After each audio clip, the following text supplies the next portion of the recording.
Salam Indonesia, salam Nusantara dari Sabang sampai Merauke, dari Miangas sampai Pulau Rote. Mantaplah iman kita, mantaplah kasih kita, mantaplah pengharapan kita tentunya dalam Yesus Kristus yang menjadi Tuhan dan Juru Selamat kita dan Juru Selamat dunia. Jangan katakan bahwa Yesus itu bukan Tuhan dan jangan katakan pula bahwa Yesus itu bukan Juru Selamat. Kalau engkau percaya, kau dan seisi rumahmu akan diselamatkan. Puji nama Tuhan di pagi ini. Ya, karena keadaan situasi kondisi terlambat dan saya mohon maaf, dan kiranya doa dan harapan saya ke firman Allah senantiasa menjadi kekuatan bagi kita semuanya. Sebelumnya mari kita berdoa. Terima kasih Bapa di surga, kiranya Allah menolong kami untuk terus tinggal pada Engkau dan melakukan yang terbaik pada Tuhan. Di dalam nama Tuhan Yesus Kristus kami bersyukur dan berdoa. Haleluya. Amin.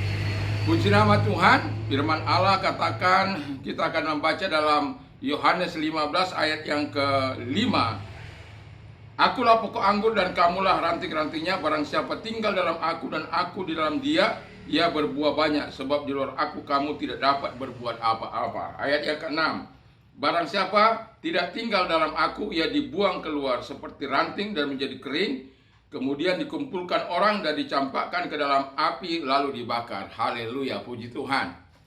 Tema kita adalah tinggal dan berbuah di dalam Kristus. Kalau dari pembacaan itu jelas ketika kita menjadi berbuah kalau kita tinggal di dalam Yesus dan Yesus di dalam kita. Jadi betapa pentingnya kita tinggal di dalam Yesus supaya apa? Kenyataan bahwa banyak orang tidak tinggal sungguh-sungguh di dalam Yesus sehingga tidak dapat berbuah apa yang seharusnya dilakukan. Tidak ada buah pertobatan, tidak ada buah kasih, tidak ada buah kebenaran, tidak ada buah keadilan, dan tidak ada buah Roh Kudus. Karena apa? Dia tidak tinggal sungguh-sungguh di dalam Yesus Kristus. Yang kedua kata firman Allah, kalau kita mau tinggal dan berbuah di dalam Kristus Yesus, kita harus rela dibersihkan. Dibersihkan oleh apa? Oleh firman. Nah, ketika kita dibersihkan seperti pohon dikatakan, kalau ia tidak masih pohon yang belum pasti buahnya, dia akan dibersihkan supaya apa? Supaya buahnya semakin lebat. Jadi kita harus rela terus-menerus setiap hari, setiap waktu, setiap saat untuk terus dibersihkan oleh Roh Kudus dalam kehidupan kita. Kalau kita tidak mau dibersihkan, kita nanti seperti kata firman Allah, kalau kita tidak tinggal dalam Dia, kita tidak dapat berbuah. Yang ketiga, kita tidak dapat berbuah kalau tidak tinggal dalam Dia. Yang paling parah lagi adalah ketika yang keempat, maaf batuk.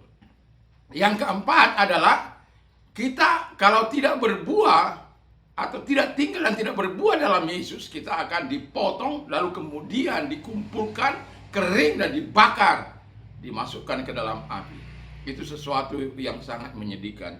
Kita sebagai orang percaya tentu tidak ingin hal yang seperti itu terjadi. Saya yakin dan percaya kita ingin sebagai orang percaya tinggal di dalam Dia untuk memberikan buah pertobatan, buah kasih, buah kebenaran, buah Roh Kudus senantiasa ada di dalam kehidupan kita sebagai orang percaya.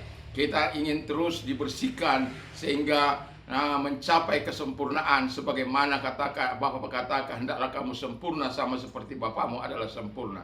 Dengan kekuatan kita tidak akan mungkin bersih. Dengan kekuatan kita tidak akan mungkin berbuah. Karena di luar aku, kamu tidak dapat berbuat apa-apa, kata firman Allah. Di luar Yesus, di luar kalau seperti pohon atau carang-carang dari pohon anggur itu tidak tinggal dalam batangnya, maka bisa dipastikan pohon itu, carang-carang itu tidak akan menghasilkan apa-apa dan tidak akan berbuah apa-apa. Itu sebabnya kita perlu melekat terus kepada Tuhan di dalam doa, dalam kasih, dalam sukacita, di dalam terang dan kebenaran firman Allah. Supaya apa? Supaya buah-buah kita itu betul-betul bisa dinikmati oleh orang-orang di sekitar kita, oleh jemaat atau oleh siapapun di lingkungan kita yang menyoroti kehidupan kita. Karena apa? Kita adalah orang-orang yang tinggal dalam Yesus Kristus. Jangan sampai orang katakan, katanya orang Kristen punya Tuhan, punya Allah yang besar, punya Allah yang dasar, tapi kok perilakunya najis, perilakunya kotor, perilakunya tidak bisa diandalkan, orang yang hidup dalam sesuka hatinya. menjadi kecemaran bagi nama Yesus. Tapi kalau orang, ini betul-betul orang percaya. Karena orang sudah tahu bagaimana orang-orang percaya, lifestyle orang-orang percaya, gaya hidup orang-orang percaya. Kalau orang tinggal di dalam Yesus dan berbuah dalam Yesus, tidak ada jalan lain. Kita harus tinggal pada pokok anggur. Kita harus tinggal pada Yesus. Karena sama seperti ranting tidak akan dapat berbuah, demikian juga kalau kita mau berbuah dan harus tinggal dan diam di dalam Kristus Yesus. Doa dan harapan saya, kiranya kita adalah orang-orang berbuah yang tinggal dan berbuah manis di hadapan Tuhan Yesus Kristus, dan kita adalah orang-orang yang tinggal dan berbuah di dalam Yesus Kristus sampai kita menuju pada kemuliaan. Ayat 8 dikatakan sehingga demikianlah engkau menjadi muridku, karena kita berbuah dalam Dia dan tinggal dalam Dia. Dan yang paling saya sukai adalah ayat 7, if you abide in me and my word abide in you, you will ask what you desire and it shall be done for you. Jadi kalau engkau tinggal pada Yesus dan kita firman-Nya tinggal dalam kita, dan kita akan meminta apa saja yang kita inginkan, dan itu akan diberikan selama itu menyenangkan hati Tuhan dan berkenan di hadapan Tuhan. Puji nama Tuhan, kiranya firman Allah menjadi kekuatan kesehatan bagi rohani kita, dan doa dan harapan saya, Roh Kudus senantiasa memeteraikan firman-Nya. Dan selamat pagi, selamat kita beraktivitas tentunya bersama dengan Yesus. Mari kita tunduk kepala dan kita berdoa. Terima kasih Tuhan, biarkan kami berbuah di dalam Engkau selama-lamanya, selama hidup kami ada di muka bumi. Dalam nama Yesus, haleluya, amin. Selamat pagi, selamat kita tinggal bersama dengan Tuhan. Dalam nama Yesus, haleluya, amin. Mantap, mantap, mantap.